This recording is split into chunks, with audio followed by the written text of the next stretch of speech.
সুপ্রিয় দর্শক, আমার সালাম এবং শুভেচ্ছা গ্রহণ করবেন।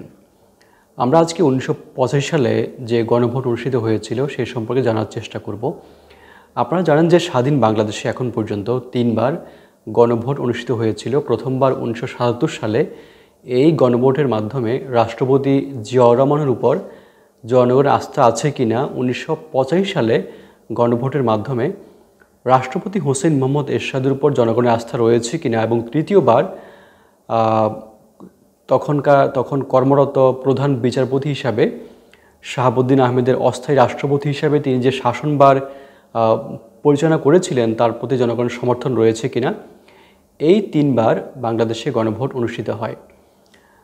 তো আপনারা অনেকে জানেন যে বাংলাদেশের আদি সংবিধানে 1972 সালে আমাদের যে প্রথম সংবিধান, সেখানে গণভোটের কোনো বিধান ছিল না। পরে 1978 সালে দ্বিতীয় ঘোষণাপত্র আদেশ দ্বারা সংবিধানের প্রস্তাবনা সহ অনুচ্ছেদ নাম্বার 8, 48, 56, 58, 80, 92 ক, 142 এগুলো সংশোধনের ব্যাপারে তখন গণভোটের বিধান সংযোজিত হয়। পরবর্তীতে দ্বাদশ সংশোধনী দ্বারা 58, 80 আর 92 ক এই 3টি অনুচ্ছেদ সংশোধনের বিষয়ে গণভোটের যে বিধান সেটি রহিত করা হয়।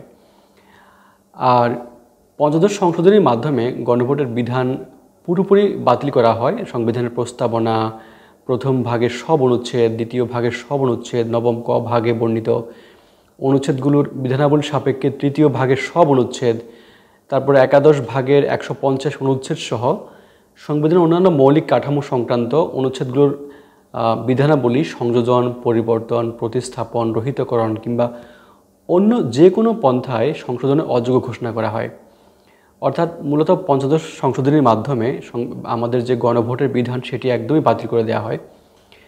সর্বশেষ পঞ্চদশ সংশোধনী সংক্রান্ত যে মামলা, সেই মামলার মাধ্যমে আবার গণভোটের বিধান পুনর্বহাল করা হয়। মূলত দ্বাদশ সংশোধনী আইনের 142 অনুচ্ছেদ পুনর্বহালের মাধ্যমে আবার বাংলাদেশে গণভোটের বিধান ফিরে এসেছে।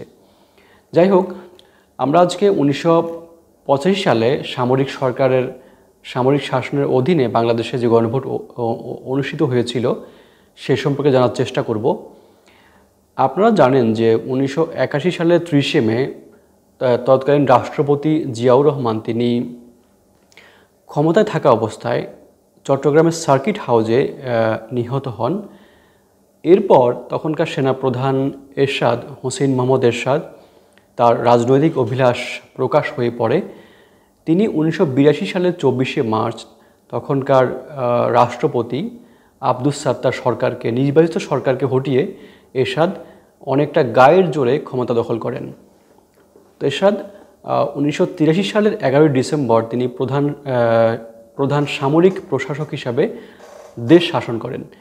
তিনি 1984 সালের মে মাসে রাষ্ট্রপতি নির্বাচন অনুষ্ঠান এবং পরের বছর একটি জাতীয় নির্বাচন আয়োজনের একটা প্রতিশ্রুতি বা অঙ্গীকার দেন, কিন্তু নির্ধারিত সময়ে কোনো নির্বাচনই অনুষ্ঠিত হয়নি।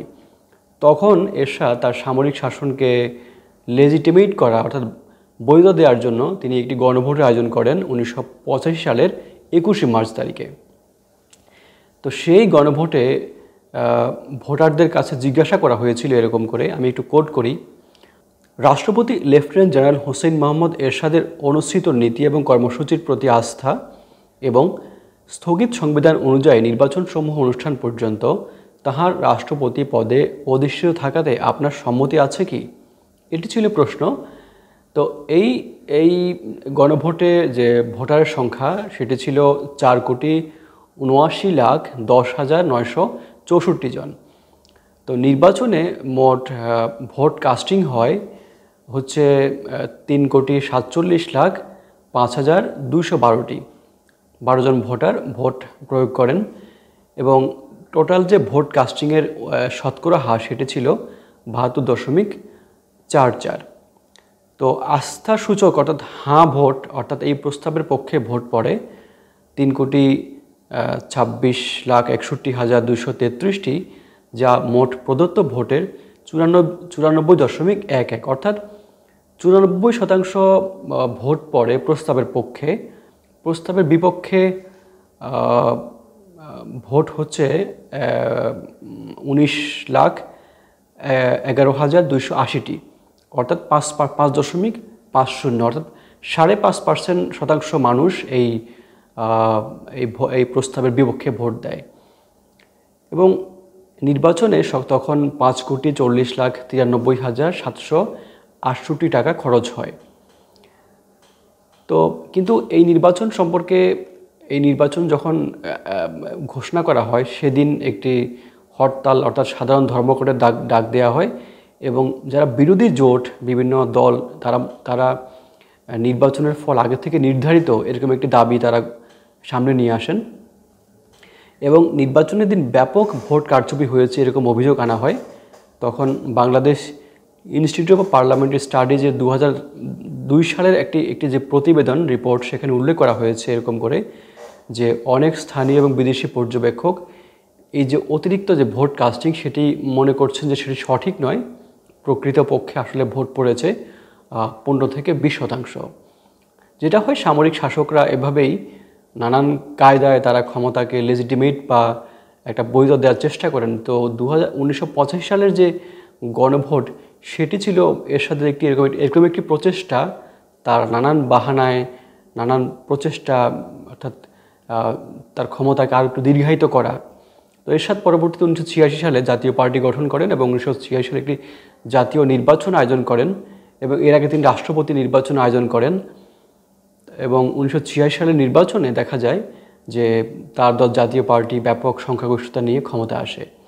তো এই হচ্ছে 1985 সালে যে গণভোট অনুষ্ঠিত হয়েছিল, এ নিয়ে আমার বিশ্লেষণ। তো এই ধরনের বিশ্লেষণ আরও দেখতে আমার এই ইউটিউব চ্যানেল এবং আমার ফেসবুক প্রোফাইলে আপনারা যুক্ত থাকবেন, এই প্রত্যাশা করি। তো আজ এ পর্যন্ত। ভিডিওটি ভালো লেগে থাকলে শেয়ার দিতে পারেন। আপনাদের সবার জন্য অনেক শুভকামনা। ভিডিওটি দেখার জন্য ধন্যবাদ।